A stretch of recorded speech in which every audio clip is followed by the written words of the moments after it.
This is your brain. Here are the neurons that produce dopamine. When these neurons are activated, they release dopamine here in the frontal lobes. Dopamine is motivation.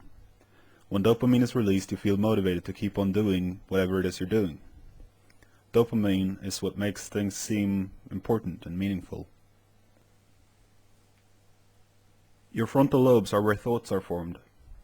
If your frontal lobes are low on dopamine, you get bored and start looking for something that can stimulate your dopamine neurons to release more dopamine into your frontal lobes. Food, drink, sex, social pleasure, and addictive drugs activate dopamine neurons directly. That's why they can be so addictive. Interesting sights and sounds can also activate dopamine neurons. That's why you're still watching this video.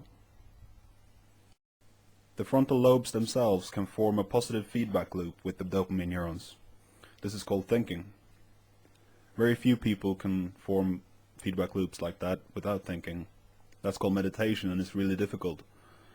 Most people need to think about something interesting, something they're doing or looking at, or something that's happened to them in their lives, and plans and hopes they have for the future.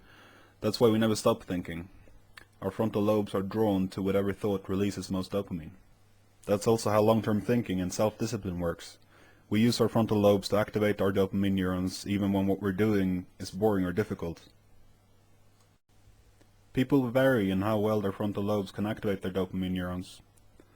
People with attention deficit disorder or addiction have great problems with it, and most of us find it difficult to go for a salad and supply our own dopamine rather than having a burger or a cake, which activate dopamine neurons directly.